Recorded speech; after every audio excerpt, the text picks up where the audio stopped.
Welcome to Truth and Transcendence. You can find all our other episodes on truthandtranscendence.com. I'm Catherine Llewellyn. So I met somebody this morning for a pre-call for the podcast. And when he came on, he said, "Can you hear me?" I said, "Yeah, I can hear you, but I can hear some other people as well." He said, "Oh, I'm sorry. It's a bit, I'm in a cafe. There's some other noise going on, etc." I said, "Oh, I'm not sure that's going to work. We need to sort of focus and actually have a conversation." He says, I'm sorry. I thought this was just a pre-call. And I thought this was just a pre-call is a really interesting thing. If you're a podcaster, which I'm guessing most people listening and watching are not, if you're a podcaster, how many times have you heard, "I thought this was just a pre-call"? Now, this is equivalent to someone saying something like, "Oh, I thought this was just a chat," or "I thought this was just a coffee," or "I thought this was just a," and where what they really mean by that is, "I thought this wasn't really important. I thought this didn't really matter. I thought this was just not really a thing, not really significant."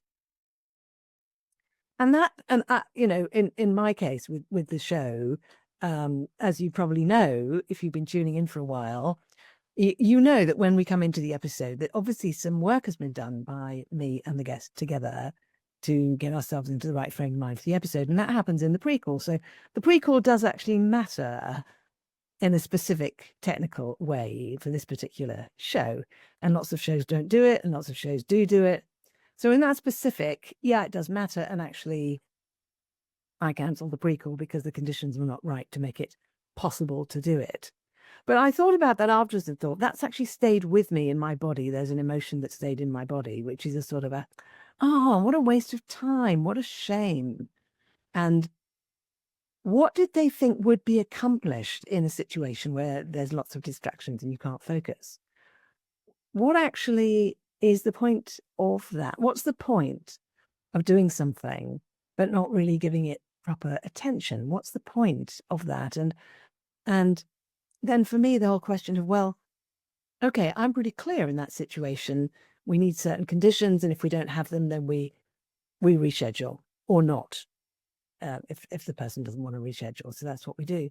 But that brought to mind, how many times in our lives do we find ourselves in a situation where somebody's shown up with "Oh, I thought this was just a pre-call" energy, or "Oh, I thought this was just a this or a that," and what they really mean is, "I thought this wasn't really important. I thought it didn't really matter.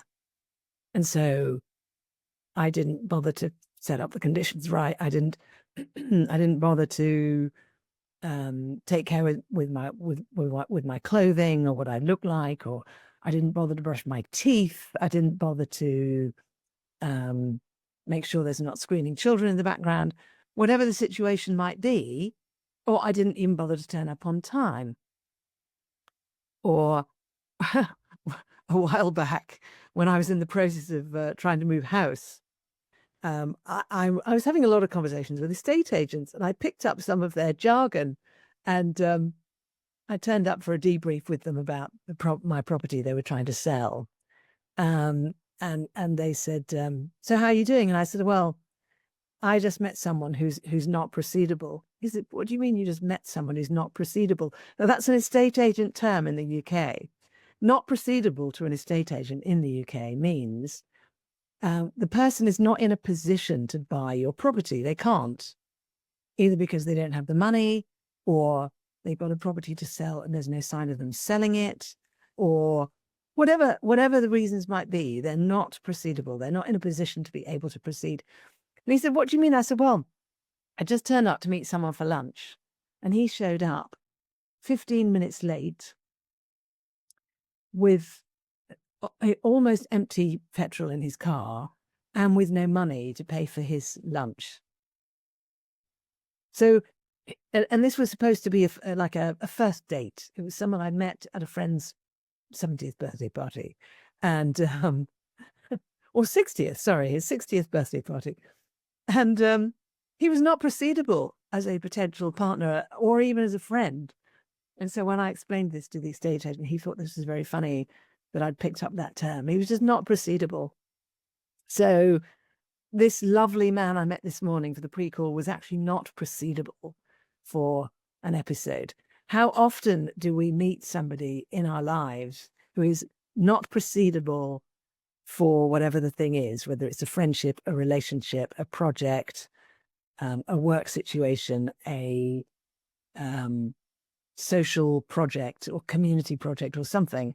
They're not proceedable. They don't have what it was required with them to actually be able to do it with you in that time. And how often do we compensate for that by bringing in our energy and going, oh, don't worry about it. I'll just focus really hard and try to kind of blank out the sounds of people ordering coffee and the woman on the other side of the room whose child is talking really loudly, or the couple behind you who are having some sort of very tense standoff at this point in time because he's probably having an affair. You know, all the things that can be really distracting.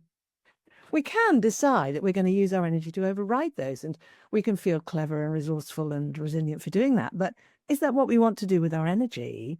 And also, this person who, in my case, thought it was just a pre-call, do they really want to be there, actually? Do they really want to do this project, actually? Or do we cut our losses and move on and make space for the next person who is proceedable? And God knows, in my life, I have spent, in hindsight, much too much time in relationships and friendships with people who were not really proceedable, or where I was not really proceedable for them. That's the other side of it. Do we always show up in the right way to give the right attention to whatever the situation is? Or do we just fly by the seat of our pants and, you know, like another person who turned up for a pre-call, and I said, are you moving around? And why is the image? He said, yeah, he was walking around the kitchen holding in one hand the laptop, and in the other hand he was making smoothies for himself and his wife, because he was going to finish the pre-call with me and then take the smoothies back to bed. So he was just not with me, and we didn't record together because he was not proceedable. So in your life, how are you managing this? Do you have clarity about what actually is needed for a situation to work? And do you stick to it? And are you gracious about it? Are you respectful? Are you kind? I like to think I am these days, respectful and kind and gracious with it. I know I haven't always been. And that's always an area where one can have more attention. That's the other thing. Do we show up in the right space, in the right conditions, etc., for the situation? And do we also have a little bit of energy in reserve to deal with supposing they don't? And can we be gracious and elegant in how we extricate ourselves? And are we also mindful about whether or not we give the feedback?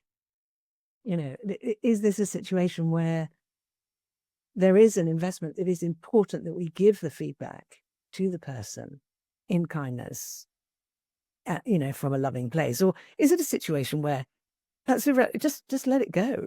Just let it go. It's fine. Just leave it. So all of these are judgment calls. They're all about sensitivity. And I think there's a part of us within us that we can actually nourish and strengthen by paying attention to these things and making sure that in our lives, by and large, we are spending time with people where we're both showing up in a way that works, and we're both comfortable and happy with that and relaxed with that.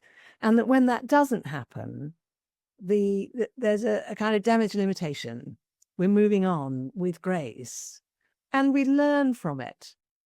You know, I've gone on to my booking system, and I've upgraded the introductory pieces of words for when someone's going to book a pre-call. So it's much, much clearer now of exactly what I'm expecting in terms of their setup when they do that, which means when they see that, they've got the choice to say, no, it's not, I'm not prepared to do that. I will just be a guest on podcasts where they don't require a pre-call. That's what I'll do. Absolutely fine. And then what do we do with the experience? I'm actually, I wasn't expecting to do this, but I've turned this experience into something to talk about on an episode, which I think is of value in general terms. Obviously, most of us are not podcasters, but most of us are doing things, creative things, projects with other people, even if it's only managing our relationships with our family. Are people showing up in the right way so that the events and the situations and the get-togethers and the gatherings are more likely to work out well because we put some thought into it and we prepared ourselves. We've shown up early. We've considered the environment. We've considered other factors, possible distractions, and things like that. So thank you for listening. Thank you for watching. I do really appreciate it, by the way, when people write reviews. And apparently what happens when you write reviews, which you can do on Apple, and I think you might be able to do on Spotify as well, it actually does a good thing for the algorithm, which means when people are searching for podcasts to listen to, they're more likely to be served up Truth and Transcendence. And that's great because obviously I want as many people as possible to benefit from this content that's going out. So if you feel like writing a review, even if it's just great podcast, I was so grateful and very much appreciate it. Have a beautiful day and a wonderful week. Bye for now, and I'll see you next time.